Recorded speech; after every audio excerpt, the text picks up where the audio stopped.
Hello and welcome to the Turn 4 podcast. I am your host, Dan Maldonado. If this is your first time listening, welcome. If you're a regular listener, welcome back. This podcast comes from two lifelong fans of IndyCar and other forms of motorsport. Didn't we just talk about the intro? Yes.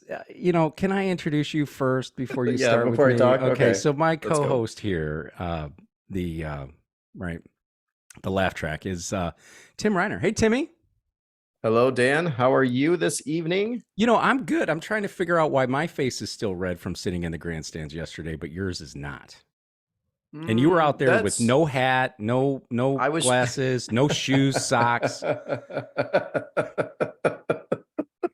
yet I'm the one that's red. I forgot about those shoes and socks. I don't know. I was trying to get sun and you were trying to hide from the sun, and you were maybe it's just the lighting. I wasn't trying to hide from the sun. I just wasn't exposing my feet. Yeah, sometimes you got to tan the top of your feet too, so everything kind of goes together. I don't know, man. You said your hair was on fire all day today. Was that just a lot of stuff going on, or was I that was actually busy today. Yeah, all right. I was just busy. I didn't know if that my was hair's actually, still there. Sunburn. Oh, there it is. I was just busy today. Just super busy from the minute I got up. Okay. Yeah, it's been crazy busy. Obviously, really we're late. fresh back. Yeah, this is much later than we normally record. Super late. Fresh back from Daytona, long weekend. Fantastic weekend, though. Good times. Never gets old sleeping in the front seat of a mommy van. Although you were a little smarter this time. You took the middle row. I did. I moved to the middle row, as you said. I was going to say the back, and slept back there, and it wasn't too bad. Yeah. Not bad at all. I sat in control of the radio because, you Oh my gosh. didn't like the volume at first, so I had to move the controls and the balance And just for our listeners, the radio was on all night. All night. When you woke up at because the van was on all night. And so you just listen a little bit to hear what was going on, and then you just fall back asleep. And so you sort of kept up that way with the race during the evening hours, because we had planned to take a little nap and then go back out there. And that little nap turned into like almost an all evening. My watch told me I had 4.5 hours sleep, so it wasn't that much. I don't know how it's 4.5. Yeah, the way I calculated it was like 7.5. I was up 7 for a lot of that. Well, you must have been listening to the radio. I was. That was pretty cool. Yeah. It's never going to get old, though. Just to give the fans, the listeners, a perspective, we were fans, obviously, when we were there, and that's what I was thinking of, is that, we're right outside the oval turn 4. So, yes. And right near the tunnel to go underneath. And so you could hear the cars all night long. So it just wasn't the radio, it was the cars on top of it. And you got the lights on the track and everything else. So when you sort of in your mind go, where are they parked and what are they doing? We're right at the track and right in the mix of everything, trying to take a nap and listen to the radio. And the cars are, very loud, by the way, and they're going around all night. I laugh at the lights thing because, as you know, and we'll share with our listeners here, I found a pair of sunglasses in the little glasses deal in his van that somebody had left in there, a prior renter had left in there. So I took them out and I was wearing them, and I wore them all night long. You did? To help shield from some of the lights, because it was bright where we were parked. It was bright, and I pulled the shades in the back of the minivan because they have those shades for the kids, right? So I just I'm going to use it this evening, and I put them all up, and that helped in the backseat. Yeah. And if you've never been to the Rolex 24 at Daytona, what we're telling you about sleeping in the car is actually a pretty common thing, because there's most of the folks are out there sleeping in their cars. We get up in the morning at that 6-7 o'clock hour or whatever. There's a lot of people emerging who were very clearly sleeping in their cars. So it's not that unusual. We're amongst a lot of other people sleeping, which is totally fine, right? Yeah. Safety in numbers. For sure. Hey, quick shout out to Charlie Mack C5 from Minnesota, from the cold Minnesota, on the feedback with regard to my volume. So, Charlie, I hope this fix it. I'm always worried about being too loud. So thanks for the feedback on that, but I do hope this fixes it.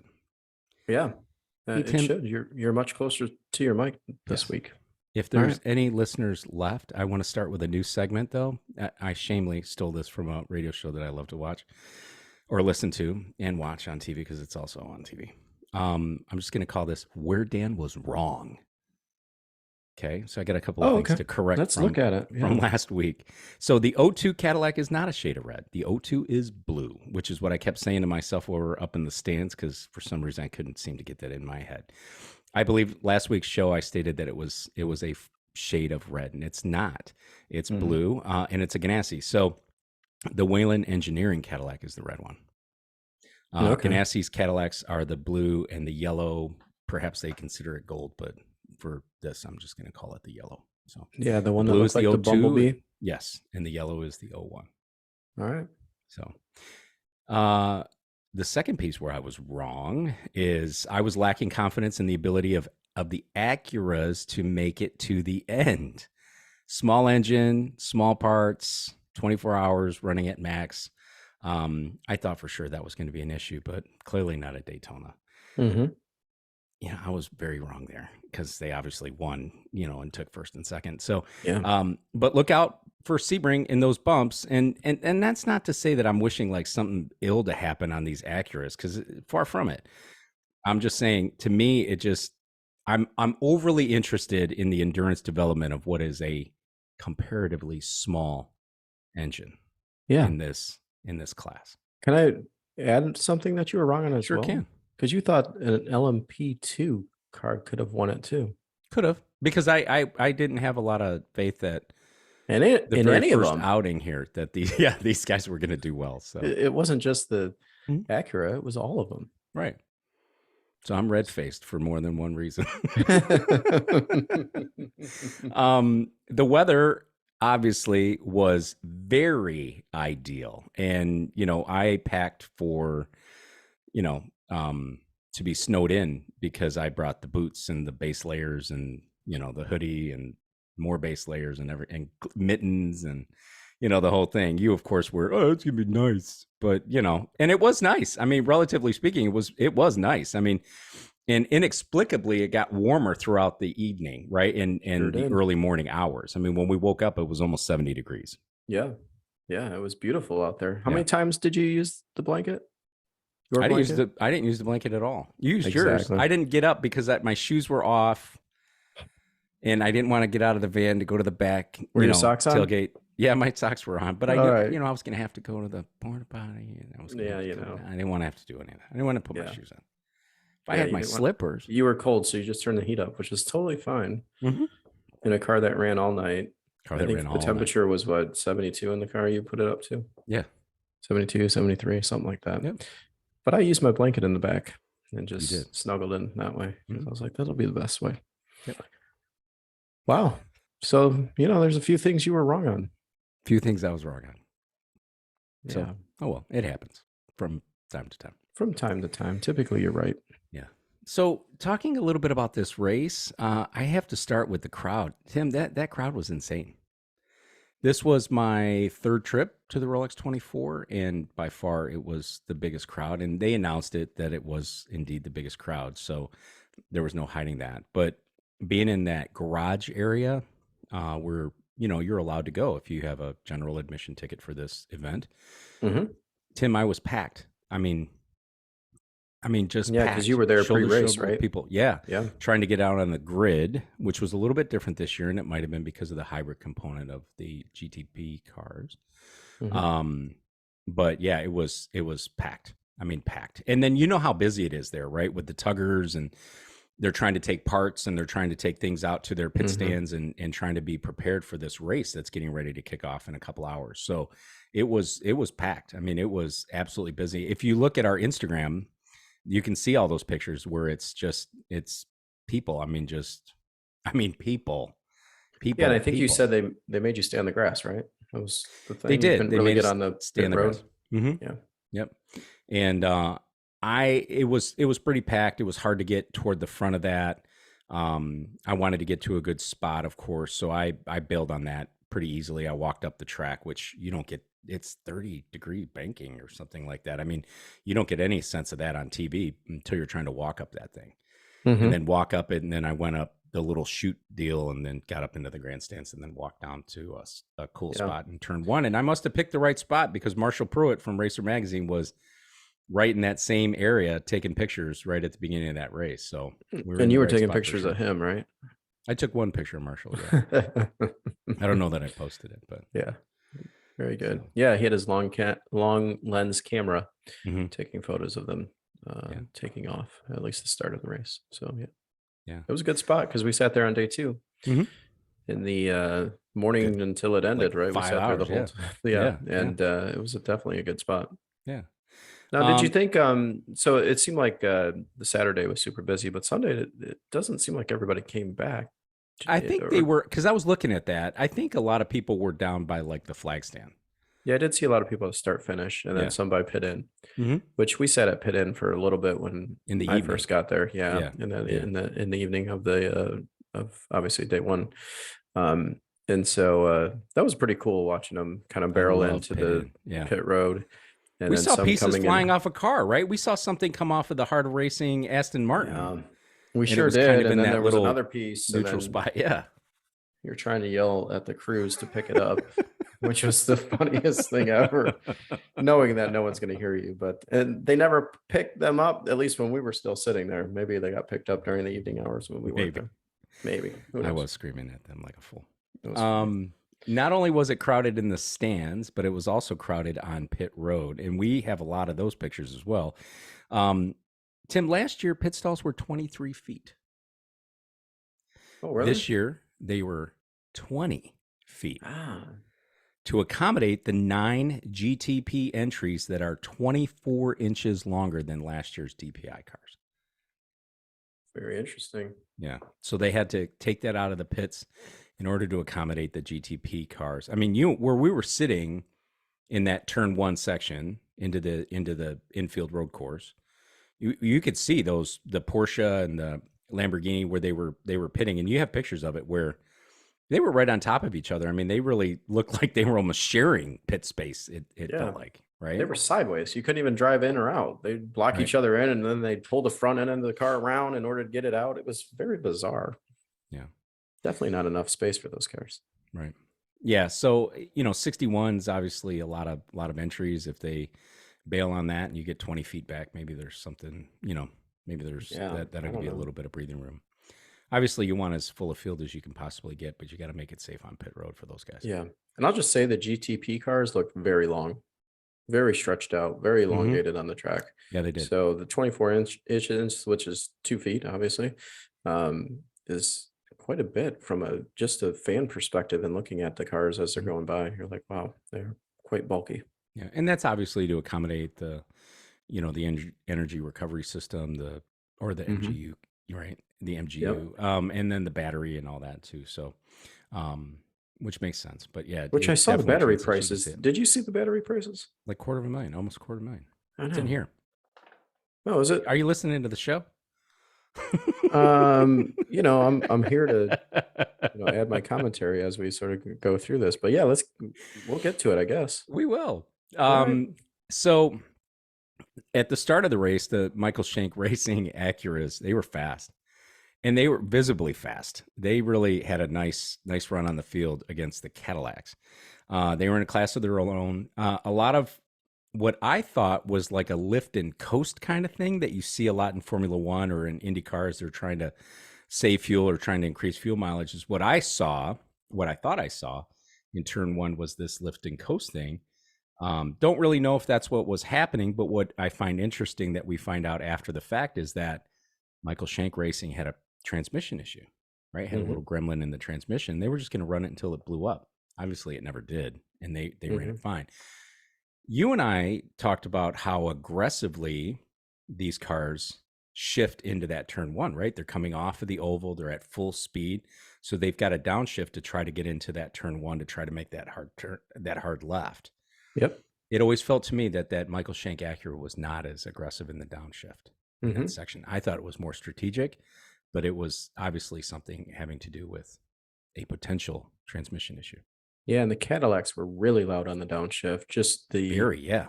Just the V8, right? Hmm. So um just you could tell it was a Cadillac, right? You're like, okay, that's the Yep. Cadillac. You didn't even have to look to know who was coming through turn 1 at that point. Yeah. Um, It obviously did not give way at all, and they won. I mean, this was Acura's third consecutive Rolex 24 win, uh, which it started in with Wayne Taylor Racing in 2021, and this is Shank's second consecutive Rolex 24 win. Hmm. So I don't know what you do with all those Rolex watches. I don't know either. I guess Like you I wear told you them. on the drive back, I'd love one.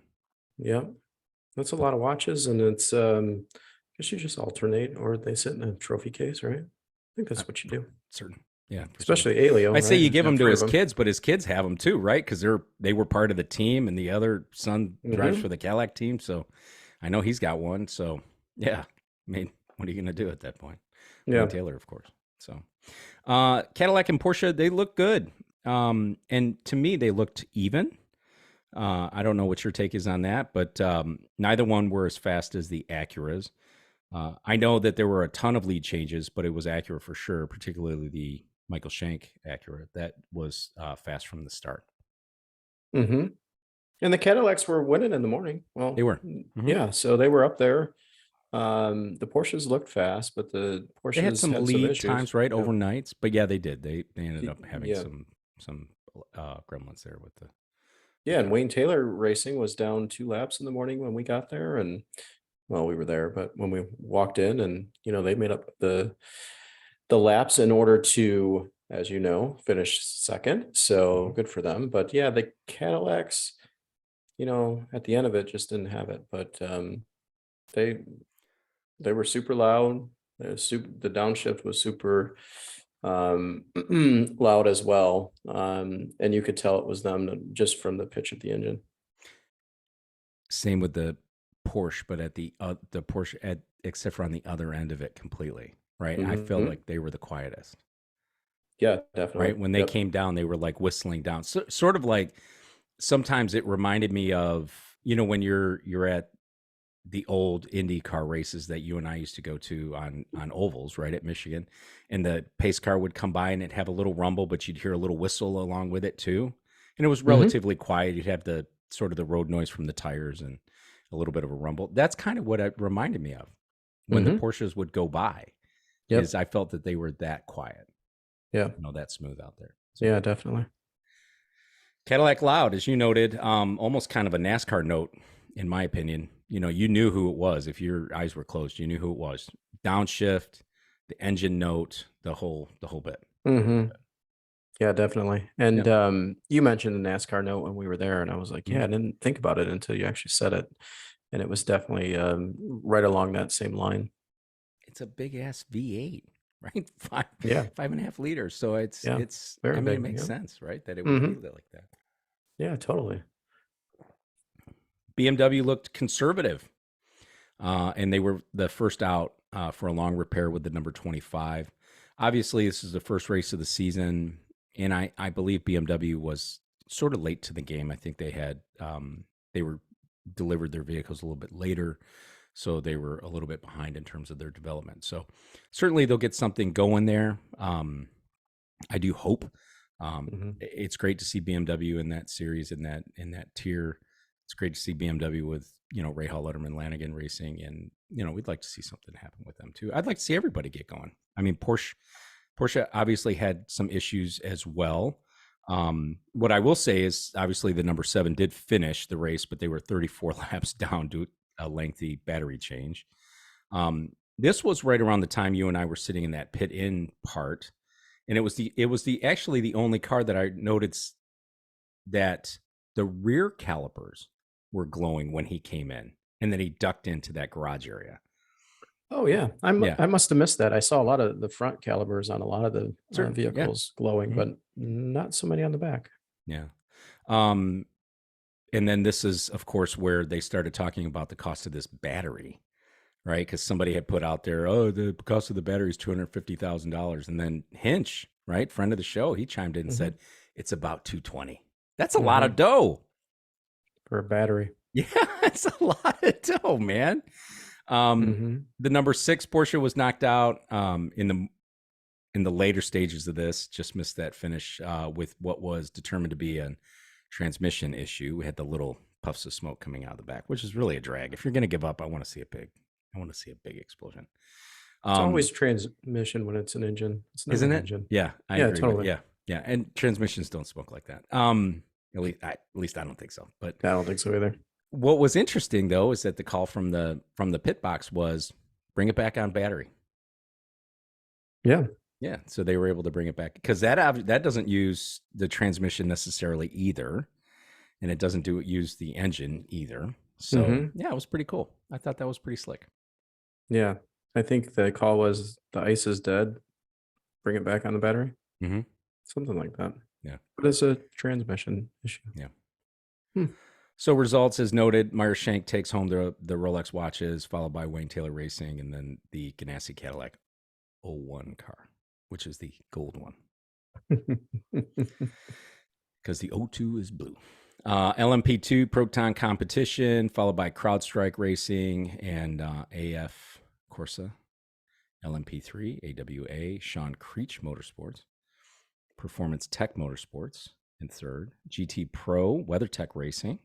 Is that Mercedes? Corvette Racing, followed by Vassar Sullivan. I almost said Jimmy Vassar's team. It's Vassar Sullivan Racing, which we saw Jimmy V, which was pretty cool. Yeah. Being as lifelong Indy fans as we are, so it was pretty cool to see him. And we And then saw some other GTD, activity we did. with Vassar In Sullivan. GT, yeah, we'll talk. Yeah, let's talk about. So GTD, Heart of Racing, they take the Rolexes, followed by Magnus Racing, and then Inception Racing there for the GTD program. Hey Tim, Yeah. I'm kind of embarrassed asking you this. Can we post this on our Instagram, a PDF? Yeah, absolutely. All right, so we'll save that and we'll get that up there. Is that okay? Yeah, yeah, we can definitely post whatever you want to post out there. All I'm right, happy we'll to put do that it. on the Instagram. So Okay. I'm kind of embarrassed to ask you that. It makes me feel old.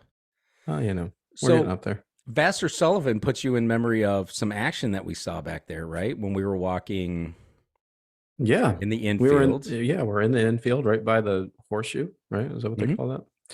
And so there's a lot of police action, and then there's a Vassar Sullivan cart, which is like the cart they, you The know, tugger, yeah, the that they tugger bring, that yeah, they bring mhm, wheels back and forth, or tools, or even guys get on it. It appeared, it appeared that someone stole it, allegedly. allegedly, and was joyriding it or through the infield, and the cops pulled this guy over, and it was quite the scene, cuffs and everything, from what I could tell. And yeah, this was right before, if anybody wants timing, and this is right before the 10 o'clock fireworks Mhm. happen. So This yeah, is probably you and I about, walked back to Lake. What do they get? Lake Floyd. okay. He's got to see the fireworks. Hung out there for a little bit. Came back, and when we came back, there was a Daytona Beach police Tahoe. They That were came in. loading the Yeah. alleged assailant into the right into that car to Yeah. Nothing like take him going away. with the Rolex 24 and then going, you know what, I'm going to take a cart and see what happens. And Who, I if wouldn't do you've it, my friends. yeah, if you've ever gone to the races though, who hasn't been like tempted to do that? Because I know Yeah, I just have. I know I have. yeah, I'm sure a lot of people have, but we saw the Sure. results when you actually do it, and what happens. You get taken off to jail, it appears. Yeah. So we saw that, but that was also right around the time where we got to have a chat with our friends at Steps Recovery, right? Who's the official recovery vehicles there at the track. We met them at the Detroit Grand Prix last year, so that was Hmm. fun. We got to say hi to them and kind of talk to them, which was really fun because they showed us the new lift bar, which comes as a WEC mandated piece. We didn't get to see it pressed into action because no GTP vehicle needed to be lifted on track, so we didn't get to see that. I think we have a picture of this thing on our Instagram as well. Long aluminum piece.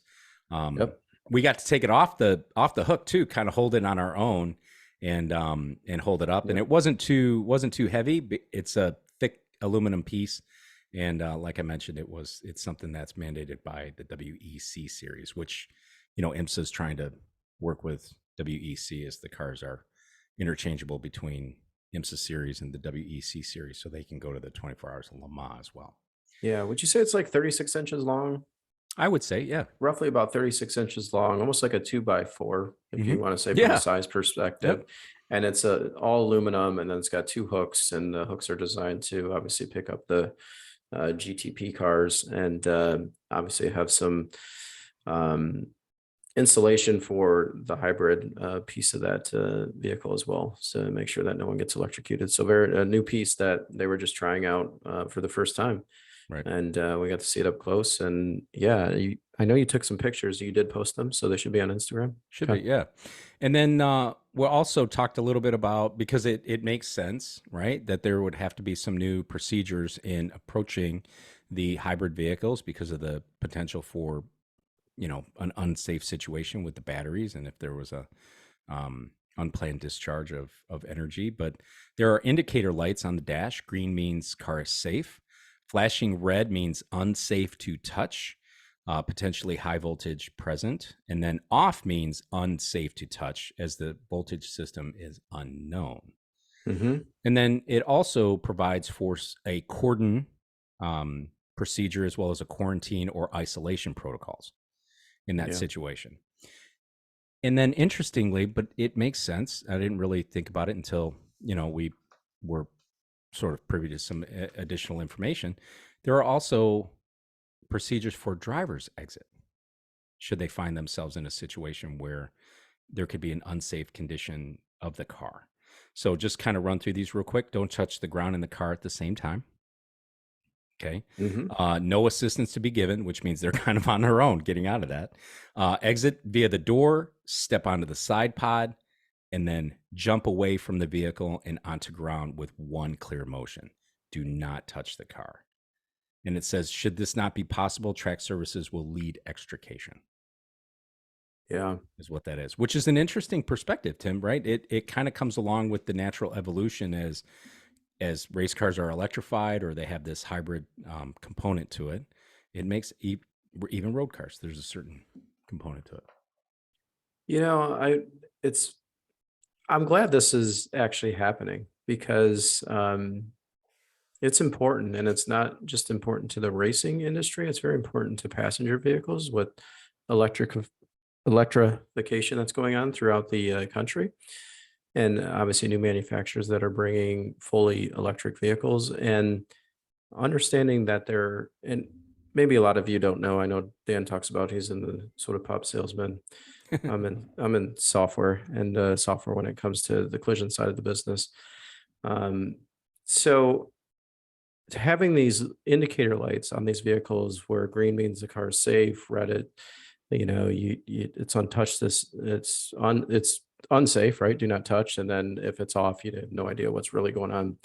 I see this evolution going to passenger vehicles because you got to think in the same instance, if someone's involved in an accident and they're in an EV vehicle, and what's the potential to be shocked.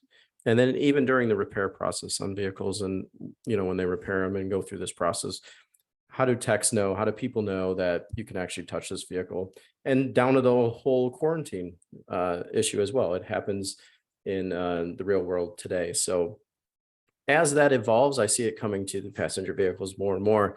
And I think it's important for the entire industry. So having learned that, see that while we were there, it's important that it's happening. I think, as most of our listeners would know, stuff that happens in the racing world eventually comes to vehicles that you and I drive every day. So I'll get off my soapbox on One that, but it's thing, just no, something that one I'm thing, involved with on a daily yeah, basis. I thought was interesting that you mentioned one time when we were talking about these cars and some of the changes that dealerships or repair shops are going to have to integrate into their regular routine, is some of them might not have lifts that can accommodate some of these vehicles because of the weight of the vehicles that are with these batteries, right? I mean, they Oh now yeah. have to make sure that they can lift up to what, 10,000 pounds? Now up to 12,000 now when you look at Yeah. lifts inside of. Yeah, so you talk about lifts on a physical tow truck, but you're also talking about lifts inside a shop that needs to do repairs on it. And so you look at all these specifications of what's needed, and when you put weight into a vehicle, right, all these lifts are not designed to do that. So yeah, so there's some things that we've been looking at from an industry perspective of what makes sense overall, and especially when facilities now specialize in repairing types of vehicles, they've got to be properly equipped. So a lot goes on that side. Yeah. Interesting. It is interesting. I think, you and I have talked about trying to pull together a sustainability show if we found ourselves with a gap somewhere that we had to fill some time in this off season. We haven't gotten to it. I don't know that we will, but it's certainly part of it, right? Because it's part of it is sustainability. And then sustainability also evolves not just with the hybridization and then the electrification of cars down the road and on racetracks, on regular roads, but also things that are happening with fuel and tires, believe it or not, Hmm. right? So this was one piece of this that I didn't realize until we were at Daytona was Michelin and Michelin's efforts to reduce the amount of waste involved with the tires that they bring. Tim, are you shocked at this? How many tires that Michelin brought to this event in total? Yeah, I think so. I don't think anybody sort of really puts a number to it, right? And goes, What's the hell?" 18,000 Yeah. tires that they brought to this thing. And that's reduced from the year prior. Hmm. And that's for all the series that run in IMSA, all the other championships that run in that same situation. It's also the roar before the 24 as well as the 24. But they brought 18,000 tires. That includes all the championships. But this is less than in the past. So just for a little bit of perspective, 152 tires per DPI car is what they brought last year. This year, that amount was reduced to 100 for the GTP cars. Hmm. I think you have a heavier car, you got a longer car, Hmm. and you have tires that are being tasked with running longer distances. It's fantastic, right? It's fantastic Yeah. technology, and it's going to translate to the road, right? Yeah. And then you got an evening tire that you can only use Exactly, during different hours, right. or Which I certain was hours, I should fascinated say. by that, right? So Yeah, they that had was an evening interesting. tire, like a low temperature tire is what they were calling it. Hmm. And it was funny because unlike IndyCar where you see these delineations, so you have the standard tire with the primary tire, which is just your traditional, tire with the Firestone lettering, and then you have the red sidewall alternate tire. So you can see what these two are. But Michelin does not have anything that outwardly exposes which tire is on the vehicle. So how did they do it? RFID, Yeah, it's pretty sweet, right? right? So there's a sensor at pit out that tells Michelin and the Michelin stand which tires are on the car that just went through Hmm. and tripped the wire. It's Yep. the same, right? Same technology that's the Apple Pay, I think, and the cards that do the tap, your credit cards Hmm. that do the tap. It's the same. It's the same situation. That to me is fascinating. That is pretty cool. It's incredibly fascinating.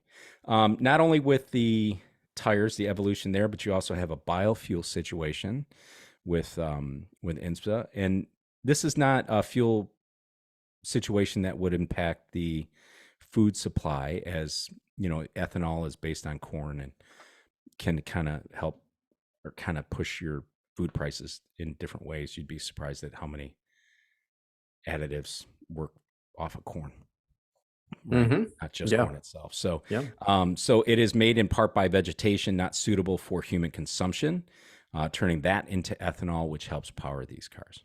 Also reduces the emissions, That's pretty better for the cool. environment. So I think that really is cool. Yeah, sustainability is really Mhm. it's coming along. You have those that don't sort of believe too much into it and go, yeah, well, whatever. But I think there's a lot of organizations and that are trying to get there.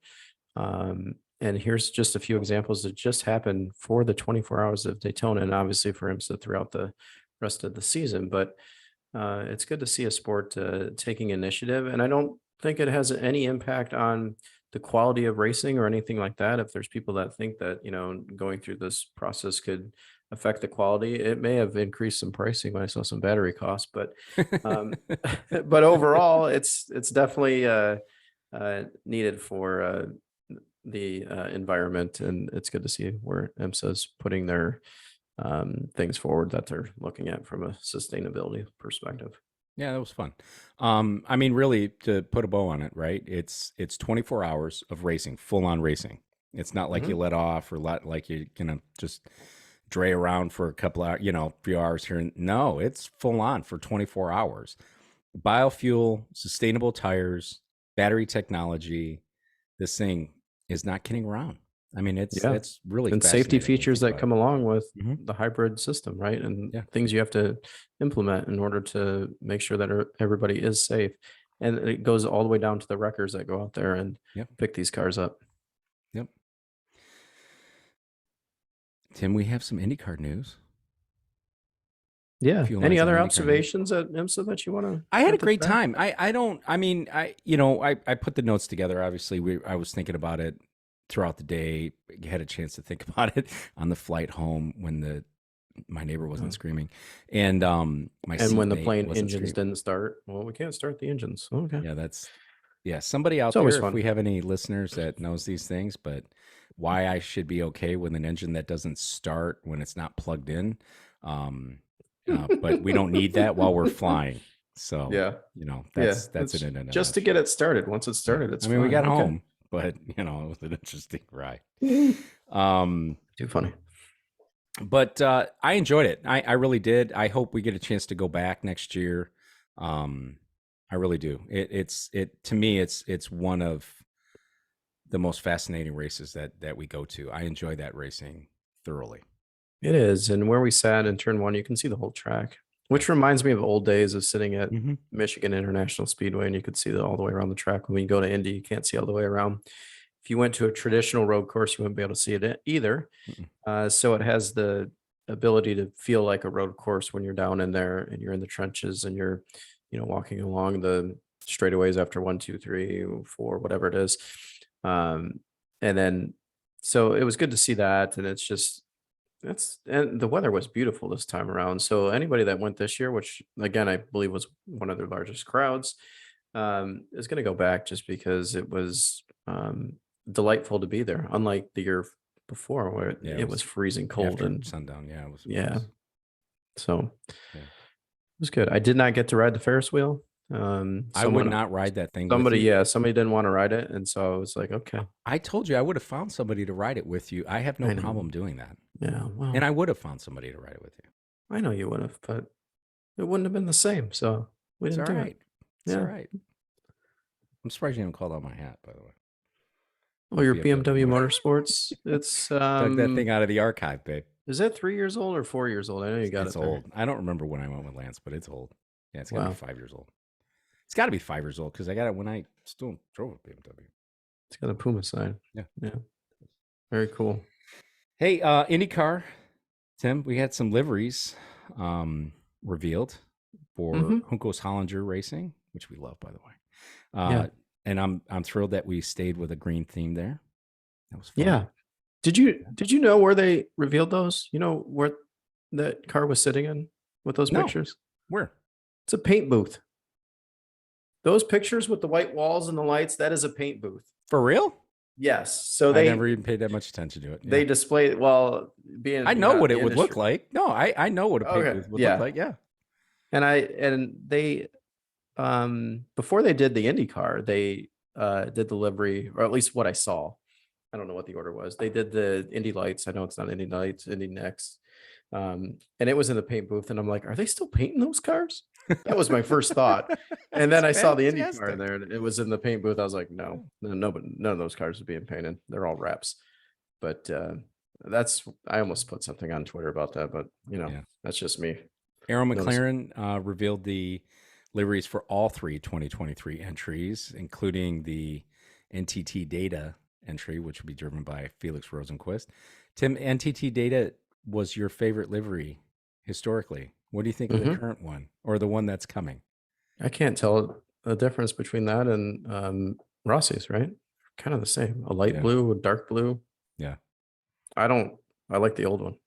I'll I stick know with the the old all one. blue. Yeah, I'm with you there. Brian Herta wants to field an entry for Robert Wickens in the Indianapolis 500. I love it.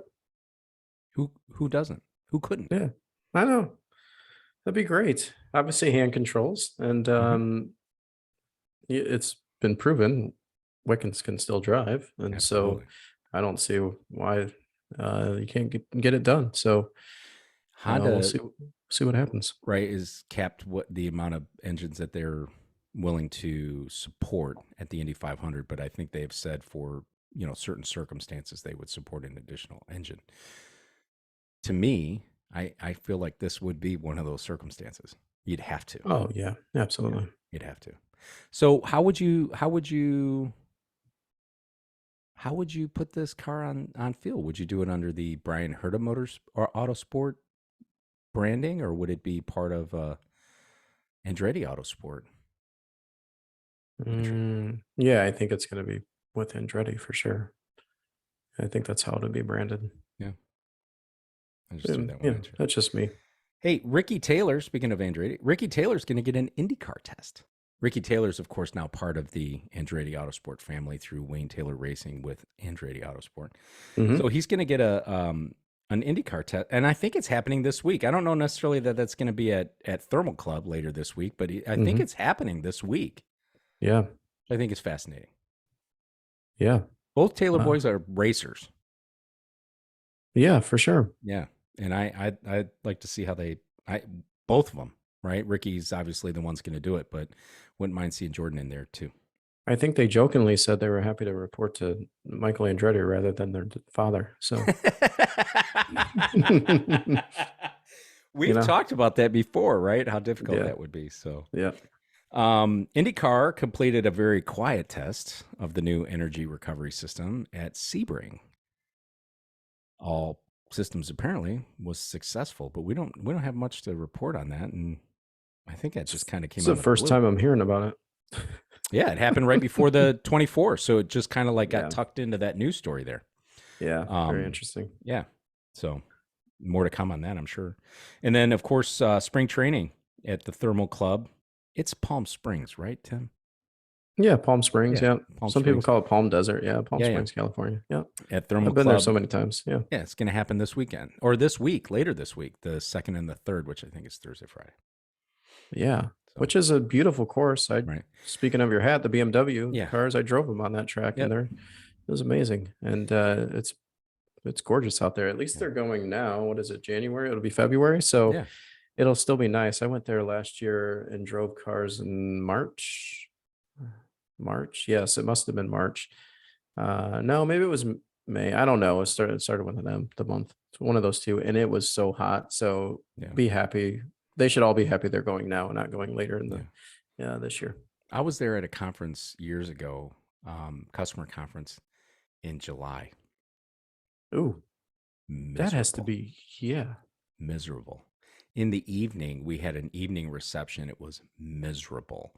We Yeah. had 3 customers go down faint, Yeah. like from heat exhaustion or whatever. I mean, that was Yeah, that I was actually think it horrific. was May that I was Yeah. there last year, and Yeah. it was you could like see the heat in the air, Yeah. and there was a cloud. I don't want to call it a cloud, but it was like this haze all day Mhm. long. It was a clear sky, but it was so hazy and hot. Yeah. It's terrible. Yeah. Miserable. Yeah. That's all I have. How about you, Timmy? I don't have anything else, I don't think, right? No I'm FBI ex- raid this evening. I'm so happy for you. yeah, it was quiet here. Well, it's super Mhm. late, so nothing's going on at this hour at my house. Right. But yeah, definitely a good time. Enjoyed going to Daytona. It was good to see you out there. It was good to hang out. We ate snacks and chips in the car. Hey, crap. All Yeah, weekend, man. it My was it body's was just like we were on angry with me. vacation, right? Yeah. So we indulged in things we Did you normally. finish those cookies? No, I think there was 3 left for the lady that took the rental car in. Oh, that's right. Yeah, yeah. I tossed those, but I You were gave her giving the her all the unopened food. bag of chips that we had. Yeah, at least we didn't Yeah. open those. Yeah. And there But was a can we couple of talk cans about of how much Diet Dr. popcorn Pepper you that I ate left or in the no? bag. Sure. I ate 2 full bags of what is it? Smart Pop. You don't even And know about the folks, first bag. You don't even I know about know, the I first know, I bag. I ate the know, and I first can't bag on the believe way you. back to Daytona or back to Orlando to pick you up Saturday afternoon. I ate a whole bag of the what salt and pepper ones. 2 bags. And folks, these are not like individual bags. These Yeah, are this like was the share with a family of 5 bag. Popcorn and fried so chicken are so my yeah, so we leave the kryptonite. track Yes. and And Dan says to me, he goes, "You want any of this popcorn?" I said, "No, I'm totally good. I had a few cookies. My weakness is cookies. Yours must be popcorn." It is. And I And was he goes, clear. If you want any of this popcorn, you need to get it now because there will be none for you later. "That is true." And I don't think we made it 5 miles down the road, folks, and the bag was empty. And just picture Dan's driving, and he's got the bag tilted up, trying to stay in the lane. And I didn't know if we were gonna make it back to the airport, but we did. Dude, I So- wanted all of that popcorn. All of it. Too much fun. So if you got popcorn, send it to Dan. He'll eat Made it. He loves it. My night. I love it. I'll take cookies. I love it. Yeah. I love it. Wow. I always shared the cookies too. I didn't even eat the whole. I had a couple of cookies. I know, and it wasn't. I'm not a big It sweet wasn't, guy, though, folks. as It you know. wasn't a family size. It was kind of a Yeah, regular Indiv- Chips Ahoy M&Ms. yeah, Yeah. They were good. Yeah, because that is what you like, and you're like, no, don't give me any cookies. You give me popcorn. Trying to Or watch my cookies finger. anyway. I don't care. So I Awesome. love it. That was awesome. Hey, be sure to follow and engage with us on social media. All our channels are found in the show notes. We do respond. We love getting it, even when you tell us, we're dum-dums about something. We'll always respond, or we'll always take it as a part to, evolve and help the show. So that's what we're here for. So make sure you look for it. Tim, we got to decide if we're going to do a show here in a week or if we're going to do one in 2 weeks, our regular cadence. Yeah, I don't know. Yeah, we'll figure So it out stay between now and tuned. then. Yeah, we'll let you guys There you know. go. Make sure you subscribe on all your on our YouTube channel so you get the little ding-a-ling when when we upload Why something don't we new. say, hey, if you have a show topic, listener, and you want to throw it out to us, maybe that's what we'll do our show. We have we'll do it next Thermal week. Club and what we're going to see out of Thermal Club. Well, what we're not going to see out of Thermal Club, actually, what we're going to hear about out of Thermal Club. Here's the thing. So I know we're getting ready to sign off here, but we saw all this Twitter nonsense about people all up in arms that there's no Peacock can't go out there. Oh, Penske can't pay the money. Oh, well, how about you just put up some security? How about you just use security cams? Hey, let's use the security cams so people can gripe about that. Oh, they're only using security cams. It's terrible, right? God. Just relax, right? We're going to get times. We're going to get pictures. We're going to get videos. We're going to get tweets. We're going to get Nathan Brown's going to be out there giving us everything that he's got to. So, do I need to see it? No. Would I like to see it? Sure. Do I want to see it on a security cam? Hell no. Yeah. I got to see him land and fast forward. I saw that too. Yeah. Nathan. Yeah. So if you can see him land the plane, I know he was in the plane. Yeah. Sure. We're going to see some coverage. Of the racing. See some coverage. Well, so practice. If we got anybody listening, we appreciate you. Engage with us on social media, like I say all the time. That's all I got. That's all I got too. Thanks. And it's just practice, right? Practice doesn't matter. Practice don't mean nothing. All right. See you next time.